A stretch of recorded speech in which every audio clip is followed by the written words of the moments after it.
Hi hello नमस्कार, मी वर्षा लाडू चॅनलमध्ये तुमचं खूप स्वागत आहे. तर ही व्हिडिओ खूप लेट येते माहिती आहे मला, कारण की बाप्पाचं दर्शन वगैरे, आगमन वगैरे, नंतर विसर्जन सगळं झालं.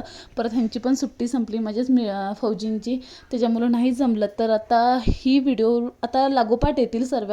तर आपलं आगमनाची व्हिडिओ आली आहे, त्याच्यानंतर ऋषीपंचमीची, म्हणजे हा व्हिडिओ जो आहे ना ऋषीपंचमीचा व्हिडिओ आहे, जे आपल्या पिरियडसाठी केला जातो. तर हे जे आता भाजी वगैरे आई कट करतायत ना, ते सगळं भाजी ना ऋषीच्या स्पेशल भाज्या असतात. आपण जे डेली करतो त्या भाज्या नाही घेतल्या जात. तर इथे आपण कुठल्याही मार्केटमध्ये जा, आम्ही तर हे गावाकडनंच आणतो आमच्या कोकणातून. तर कोणत्याही मार्केटमध्ये गेलं तरी फक्त म्हणलात ना की ऋषीच्या भाज्या पाहिजे, तर सगळ्या ऋषीच्या भाज्या वेगळ्या ठिकाणी विकल्या जातात. तर आता ह्या का वेगळ्या ठिकाणी विकल्या जातात ह्याचं कारण असं आहे ना, की असं म्हटलं जातं की त्या भाज्या पुरुषांनी न पेरलेल्या भाज्या घ्याव्या लागतात ऋषीसाठी, म्हणून ह्या पुरुषांनी न पेरलेल्या भाज्या आहेत. तर हे सर्व स्त्रिया म्हणजे नाही का, गावा ठिकाणी स्त्रियांनी स्वतःच्या हाताने जे भाज्या लावतात ना त्या भाज्या आहेत. मग ते कारलं असो किंवा भोपळा असो किंवा हे पडवल असू द्या, वापस हे आपलं गरगाट आहे, म्हणजेच आमच्याकडे गरगाट म्हणतात, तुमच्याकडे गाट्या म्हणत असतील. आणि भेंडी आहे आपली, वापस माटाची भाजी आहे, अशा भरपूर असतात. आणि दूध म्हशीचाच घेतला जातो, दूध त्याच्यासाठी दुसरा कोणता दूध घेतला जात नाही, दही वगैरे लावण्यासाठी. आणि मेन म्हणजे मुद्दा असा आहे ना की ह्या भाज्यांना विदाऊट ऑइल फोडणी दिली जाते, म्हणजे बिना तेलाची फोडणी दिली जाते. आता ही बघा, ही पडवलाची भाजी आहे, तर हिला तेलच टाकलं नाही आहे, आणि मीठ, विदाऊट मिठाची म्हणजे मीठ टाकलं जातं, तर मीठ बिलकुल नाही आणि तेल पण नाही. तर ते तशाच खाऊन उपवास सोडावा लागतो. तर हे पहा, फक्त भाजी धुवून अशीच टाकली आहे कढईमध्ये. आणि जसं थोडंफार आणि मिरच्या पण एका म्हणजे स्त्रियांनी लावलेल्याच घेतल्या जातात, दुसऱ्या कुठल्याच नाही. तर आता हे जेवढं पक्वान शिजतंय ना, तेवढं पुरुषांनी लावलेलं काहीही नाही आहे. आता त्याच्या मागचं रिच्युअल काय आहे मला खरंच माहीत नाही आहे. तर म्हणतात ना, नियम सगळे माणसानेच बनवलेत, तर हे देखील माणसानेच बनवलेले आहेत. आता काय बोलायचं. तर इथे स्टेप बाय स्टेप आम्ही एक एक भाजी बनवत गेलो. आता इथे आहे गाट्या. तर गाट्यासाठी तर आम्ही तेलाचा वापर ना केला, ना कसलाच वापर न करता डायरेक्ट कुकरमध्ये गाट्या टाकल्या, थोडं पाणी टाकलं आणि मिरच्या टाकल्या बस. आणि गाट्याला 10 एक शिटी दिली कुकरला, आणि डायरेक्टली ते घाटून घेतलं, झालं. ते गाट्याचं झालं. त्याच्यानंतर माटाची भाजी डायरेक्टली गॅस चालू केला, कढई ठेवली आणि डायरेक्टली टाकली. हे बघा, पाहू शकता तुम्ही, म्हणजे तेलाचा वापरच नाही करत ह्या पूजेला. तर तुम्ही हे यूट्यूबला पण पाहू शकता. पण कोकणा ठिकाणी, वापस सिंधुदुर्ग, ह्या भरपूर ठिकाणी, असं मालवणी ठिकाणी, असं भरपूर ठिकाणी हे उपवास खूप मानले जातात, सिद्धतनी मानले जातात हे उपवास. शहरा ठिकाणी हे उपवास नाही करत, आणि कुणाला माहीत देखील नसेल की हे उपवास ऋषीपंचमीचे काय असतात. तर इथे कसं झालं आहे, आता पिढी आपली वडिलांपासून हे जे रिच्युअल सुरू झालं आहे ना, ते आपण म्हणजे आपण पुढे नेतो. कारण की आपणच जर आता ह्या गोष्टी बंद केल्या ना, तर आपली येणारी पिढी म्हणजे आपली मुलं आपल्याकडनं काय शिकणार आहेत. म्हणून काही गोष्टी आम्ही आमच्या आईंचं असं म्हणणं असतं की काही गोष्टी जर आपण इथे आता शहरात येऊन सोडलं ना, तर मग मुलांनी पुढे जाऊन काय ह्या रिच्युअल्स म्हणजे फॉलो करणार आहेत, किंवा हे रिच्युअल्स बाबा हे ऋषीपंचमीचे उपवास आहे तर हे असं केलंच पाहिजे, करायलाच पाहिजे. तर हे आपण नाही केलं तर ती काय करणार आहेत. तर काही गोष्टी आपल्याला शिकवणं भाग आहे मुलांना, येणाऱ्या पुढच्या पिढीला. म्हणून आम्ही हे उपवास खूप म्हणजे मनापासून करतो, आणि करताना देखील खूप मस्त वाटतं, खूप भारी वाटतं, फिलिंग पण छान येते. सकाळपासून आम्ही काहीही खात नाही, विदाऊट दूध, कोरी चहा, ती देखील कोणी घेतली तर घेतली, नाही तर नाही. कोरी चहा, दुधाचा चहा घेत नाहीत त्या दिवशी. आणि इथे आता माटाच्या भाजीमध्ये भेंडी 1 ते 2 कट करून टाकण्याचं रिझन असं आहे की माटाच्या भाजीला थोडं थिकनेस येतं, कारण की एक तर तेल नसतं, त्यात लसूण नसते, त्यात मीठ नसतो. तर माटाची भाजी विदाऊट लसूण, तेल आणि मिठाशिवाय. तर मग थोडंसं भेंडी टाकली ना तर थोडं चिकटपणा येतो, त्याच्यामुळं भेंडी 1 ते 2 टाकले जातात.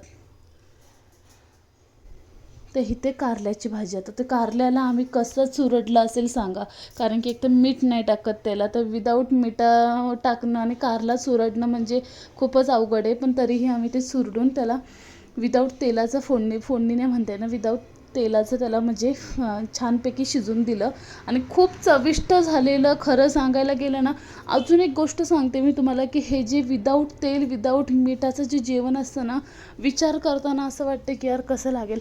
पण त्या टायमाला एक तर हे जेवण होईपर्यंत सर्व, त्याच्यानंतर मग आंघोळी म्हणजे परत एकदा दुपारी आंघोळ करावी लागते आणि नवीन वस्त्र घातले जातात. साडी परकर आपलं जे अंडर गारमेंट जे असेल ते सर्व नवीन घालावं लागतं. आता ज्याच्या का नाही आहे ते शुद्ध धुतलेलं घातले तरी चालतं.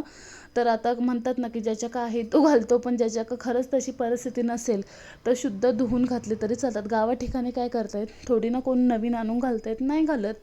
जे शुद्ध धुतलेले आहेत ते यूज केले जातात. तर अंघोळ केल्यावरती एक अशी अशी एक आमची रिच्युअल आहे की अंघोळ झाल्यावरती पुरुषांचा चेहरा बघू शकत नाही आणि जर बघितला परत अंघोळ करा.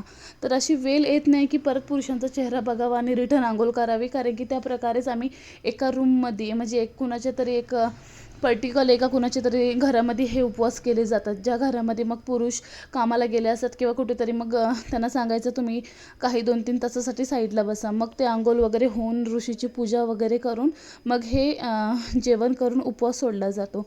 त्याच्या आम्हाला बरोबर 5 वाजता संध्याकाळचे. मग ते 5 वाजल्यामुळे एवढी भूक लागलेली असते ना की त्याला मीठ आहे का, तेल आहे का, फोडणी घातली का काहीच दिसत नाही आणि एवढं सुंदर चविष्ट जेवण लागतं ना. सिरियसली हे एक प्रकारचं सात्विक आहार झालं. म्हणजे ज्या प्रकारे डॉक्टर म्हणतात ना की तुम्ही सात्विक आहार खा, सात्विक आहार खा, तर सिरियसली सात्विक आहार खाल्ला पाहिजे. खूप सुंदर प्रकारे असं वाटलं नाही की आम्ही तेल नाही टाकलं, आम्ही मीठ नाही टाकलं. तर मग असं वाटलंच नाही. एक भुकेने पण ती गोष्ट जाणून नाही दिली आणि असं चव पण छान लागत होती. आणि म्हणतात ना हे पूजेचं जेवण जे असतं ना मनापासून केल्यावरती खरंच छान लागतं. आता इथे आम्ही भेंडी, आता भेंडीचा एक मोठा प्रश्न असतो की भेंडीत तेल टाकलं तरी तिला ते कढईला लागण्याची शक्यता असते. आता हे तर विदाऊट तेल, आता विदाऊट तेल म्हटल्यावरती तिला फोडणी घालणं खूप मोठा प्रश्नचिन्ह होता. पण मी डायरेक्टली कढईत टाकलं आणि मग नाही का 2-2 मिनटाला पाण्याचे शिंतोडे मारून तिला झाकण मारून मग शिजून दिलं. कारण की कसं असतं, मीठ टाकलं ना की थोडंसं भेंडीला ना एक पाणी सुटलं जातो. त्याच्यामुळं ते कोणताही पदार्थ जेव्हा मीठ टाकतो ना तेव्हा ते पाणी सुटल्यामुळं ना छानपैकी शिजला जातो. तर इथे आता हे जे तांदूळ आहेत ना हे स्पेशली ऋषीचे तांदूळ आहेत, आपले नॉर्मल तांदूळ नाही आहेत, जे पुरुषांनी पेरलेले किंवा नांगरलेले नसतात. आणि ह्याच तांदळाचा आपल्याला भाकरीचा पीठ आपण दळलेला असतो. तर इथे भात घातलेला आहे. आता मी भात आणि भाकरी पूर्ण जेवण स्वयंपाक झाल्यावरच आम्ही अंघोळी करायला जातो. कारण की मग एकाची अंघोळी झाली ना की लगेच पूजा मांडायला घेतो आम्ही इथे. काही लोकांना एवढ्या भाज्या भेटतच नाहीत, पण आता कसं आम्ही कोकणात असल्यामुळे आमच्या आई गावावरून येतात, माझी मम्मी येते गावावरून, मग कोणी काही घेऊन येतं. त्याच्यामुळं आम्हाला प्रॉपरली जेवढं पूजेला भाज्या लागतात तेवढं भेटतं. तर ते म्हणतात ना की जे नशीबवान असतात त्यांना खरंच ऋषीच्या भाज्या भेटतात. पण आता भरपूर मार्केटमध्ये आलेत, पण मला नाही वाटत की ते प्रॉपरली ऋषीच्या भाज्या आहेत. त्यापेक्षा आपलं गावावरून आणलेलं खरंच बेटर राहील. काही लोक एकच भाजीमध्ये सगळे थोडं थोडं असेल ना तर मिक्स करून करतात, कारण की ऑप्शन नसतो. कारण की ओरिजिनल ऋषीची भाजी आता शहरा ठिकाणी भेटणं अवघड आहे. भेटतात मार्केटमध्ये, पण आता काय सांगावं की ते खरंच ऋषीच्या असतील का नसतील. ते इथे आमच्या भाकऱ्या झालेल्या आहेत. तर ते तांदूळ तुम्ही बघितलं असेल ते ऋषीचे आहेत. ते जाड असल्यामुळे त्याचं ते भाकरी पण थोडीशी जाडच होती, पण तरीसुद्धा एकदम छान सॉफ्ट झालेली भाकरी. मी खूप पटपट बोलते आहे, कारण की ते एक सवय झाली एका मिनटात ती व्हिडिओ कंप्लीट करायची शॉर्ट व्हिडिओमध्ये. त्यामुळे सवय झाली. तर काय वाटलंच तर मला कमेंट बॉक्समध्ये सांगा किंवा मला DM देखील तुम्ही करू शकता. काय एखादा शब्द चुकून गेला असेल तर सांगू शकता.